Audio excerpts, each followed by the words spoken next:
Hello and welcome to Woodshed Reviews, where we look at films old and new, good and bad. On today's show, we can't hang along for too long because we are on the run.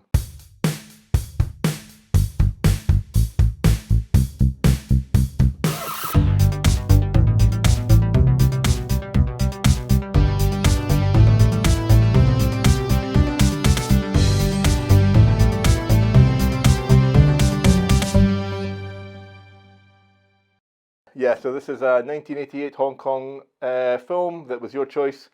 You're more the expert in the two of us out of these films, more than me. Okay. Oh. So do you want to kind of introduce a low bar. the film? Yeah, it's pretty low bar. Well, we saw a Yuen Biao film, Right and Wrongs, fairly recently, and I thought I'd check out his other work, and this was recommended, so I thought that sounded good. I'll check it out. So my question was, after Righting Wrongs, which was a fairly bleak and depressing film. I didn't think it could get any bleaker. Yeah, I was just wondering if you were doing that on purpose, if you were just finding something else. So we'll get that off the bat right away on the run. This is fairly one of the most bleakest films I've seen for quite some time. It is very dark. So it's from 1988, directed by Alfred Chung. I'm not familiar with any of his other work, but I think this was his big hit. So yeah, this is a bit of a one-off for, I think, possibly for Yuen Biao as well. Less action-orientated, more gritty, neon-noir thriller, drama. Yeah, a very serious role for him, and he was very good in this. I thought his performance was excellent. So it's set in, obviously the 80s, and they're aware that Hong Kong's going to be handed over back to China in 1997. So there's kind of like a social anxiety in the air. Everyone's not sure what's going to happen. Yeah. All the cops are trying to immigrate. 你知啦，喺香港做散仔冇乜前途㗎嘛。你意思係我哋冇辦離婚手續住啊？ He's meeting his wife. Or estranged. Yeah, they're separated, but they haven't got the divorce yet. Yeah. She works in narcotics, and she's about to immigrate to Canada. He wants to move as well, and he's wondering if she will sponsor him. Yeah. She's a high-profile narcotics enforcer, yeah. 你自己小心啊！你聽到啲乜嘢？冇啊！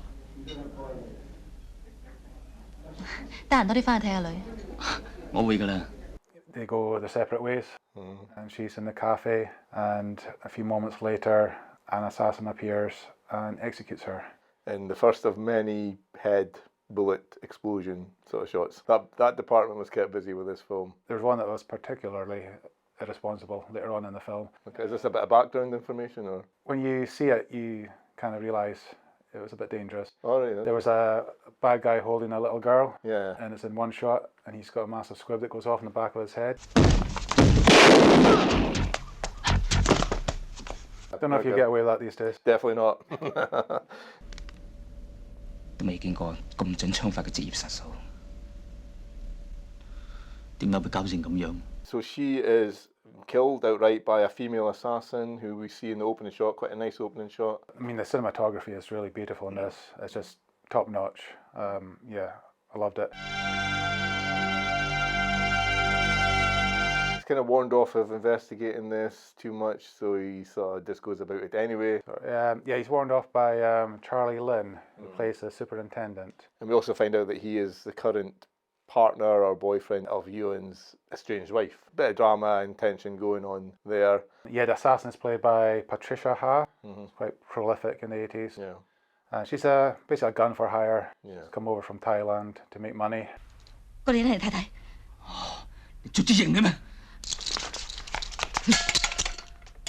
The hook of this is that the two of them have to end up working together, and she starts to feel guilt and remorse and wants to make some kind of amends for what she's done. And that was interesting, I thought. Yeah, I really like that idea of the good guy and the bad guy kind of joining forces. It's done really well because she's just really a gun for hire, you know, and she's not the one that ordered the hit. No. And we find out pretty early on as an audience that the bad guys are actually corrupt narcotic officers. Yeah, they're on the take basically and trying to, and part of that's tied into the, as you were saying, the sort of attention about the Chinese sort of UK handover. I suppose it was impending or was on the horizon. Yeah. So yeah, it's all kind of very interesting seeing it through that lens, I guess. And it kind of makes sense that it's not the film I thought I was going into. I mean, I was expecting another Hong Kong action extravaganza. Yeah. But this was very serious. kind of going out of its way to not be an action film, I kind of felt deliberately. There's one or two action scenes.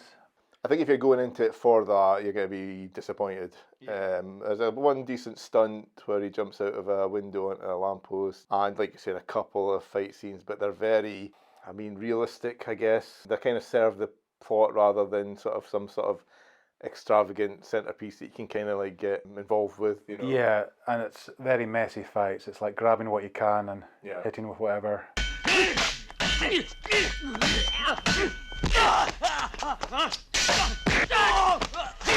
Okay, I kind of figured at some point through the film, I thought it's not going to be the film I'm expecting. That I wasn't quite ready for. Quite all dark, I guess. So I guess we need to go into spoiler territory.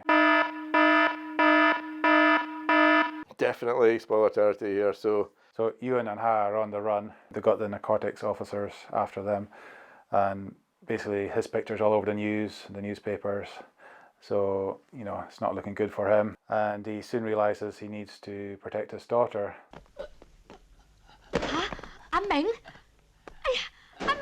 So you got the four of them hiding away.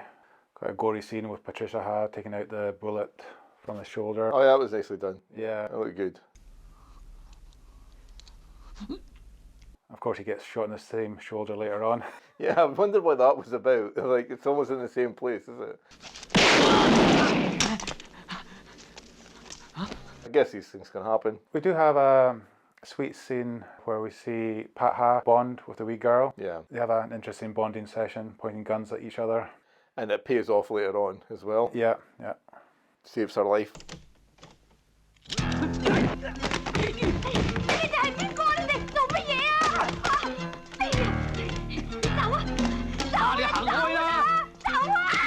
She gets shot. Right through the eye. And it just gets worse. Yeah, it gets worse than that for sure. 大哥，唔該你同佢照顧小林啊。香明啊，你話我哋諗下，如果警察見到小林，就會知道你嚟過，到時我哋點算啊？ And then there's a chase scene from there when he's picking her back up. They escape on a motorbike, they're shooting at each other. They get away. Yeah, and we think everything's safe and sound. We've got a bit of hope left for our trio. Everything's going to be okay. Might be good. Yeah. 諗起聽日可以翻屋企就好開心。估唔到自己會移民金三角。And they get off the motorcycle, and it looks like the wee kid's sleeping. She's in the forever sleep, yeah. 不如我哋喺度避一避先。係咧，小林點啊？佢瞓咗覺。 So she's caught a stray bullet, and she's gone. Yeah. There's no sort of two ways about it.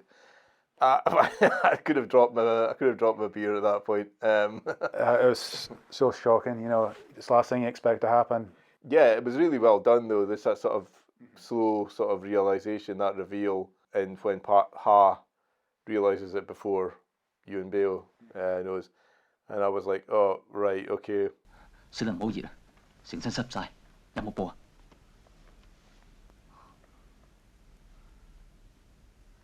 I was not expecting that at all. So Pat Ha asks Yuen for some money, like a token gesture, and he just gives her some change. 我係為錢殺人嘅，我收咗你啲錢，一定會為你殺人。 They both want their revenge. Yeah, sure. Understandably, corrupt cops that set off this chain of events. I love that contrast after you've seen the kid being shot, and then they're just silently counting the money, and then one starts laughing, and then it just kind of ripples through them all. And you're like, yeah, these guys need to die. So. 我入去攞個袋再啊！你唔好攞咗個避孕袋啊！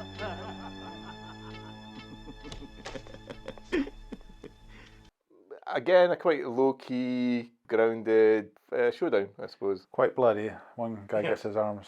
Oh yeah, I forgot about the guy. I forgot about the guy who got his arms cut off. Yeah, that was good. That was a good moment. It felt a little out of place in the film, but it was good. I kind of appreciated it. 到我扎咗職啦，忽然間有個1997，個個都係移民，咁我點啊？你就為咗咁樣殺死我老婆？ It's really interesting take, and obviously I like it when you learn something about the time a film was made, the place it was made, and how that reflected in the film. And I think that obviously comes through a bit. What it was tapping into, Yeah. kind of atmosphere. Yeah, that kind of paranoia, I guess, about what was coming, and how that reflected in the films, because this is probably not even the film you think from the cover there. I guess it was probably pushing back against what was expected or something from someone like Yuen Biao. Yeah. So that makes it a very interesting film.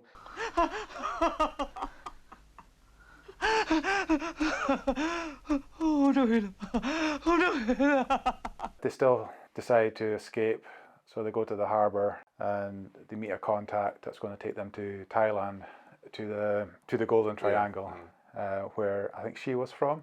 如果第日要生 BB 嘅，揾埋我去接生啦。唔該晒醫生。 Okay, maybe there's a glimmer of hope on the horizon, and we see them sailing off. Yeah, and then we get a little title card. Yeah. I can't imagine that was the intention when that ending was shot, was it? I have no idea. I think there must be some sort of rules.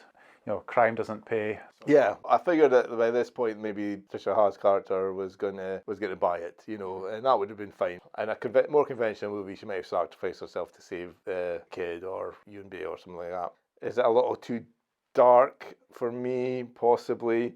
A little too grim, and as you're saying, there's a sort of end, sort of sting. You think they've kind of got away and they might have a life for each other. They were caught by the authorities and are serving long sentences in prison. Imagine if they did that at the end of Jaws, like they were swimming to shore and a title card comes up. They didn't make it.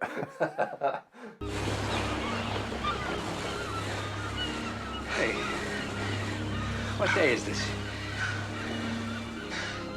It's Wednesday. It's Tuesday, I think.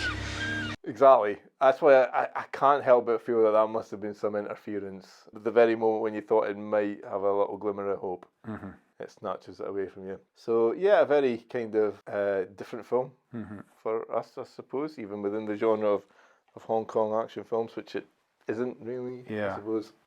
So will we give it our patented logs on the fire? Difficult one, but... It is difficult because I can't fault this film much. And I have to say, the first time I watched it, I wasn't sure how to take it because it wasn't what I was expecting. But second time, I loved it even more. Yeah, there's just so much good stuff. I mean, the cinematography is just outstanding.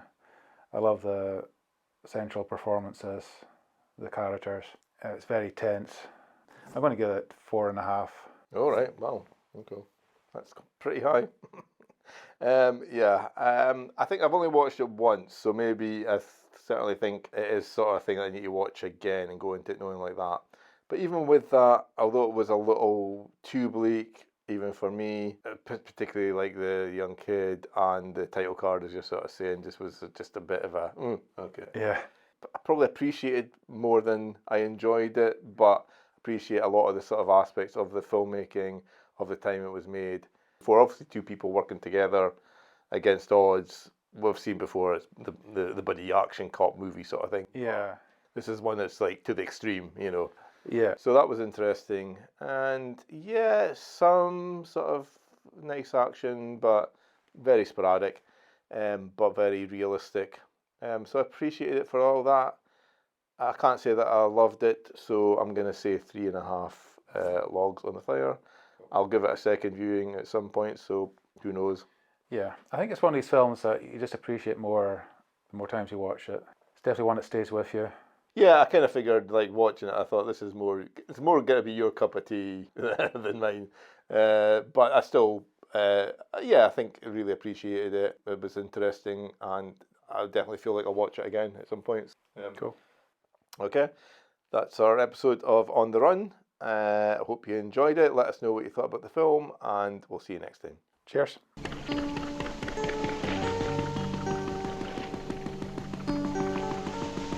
Bye bye.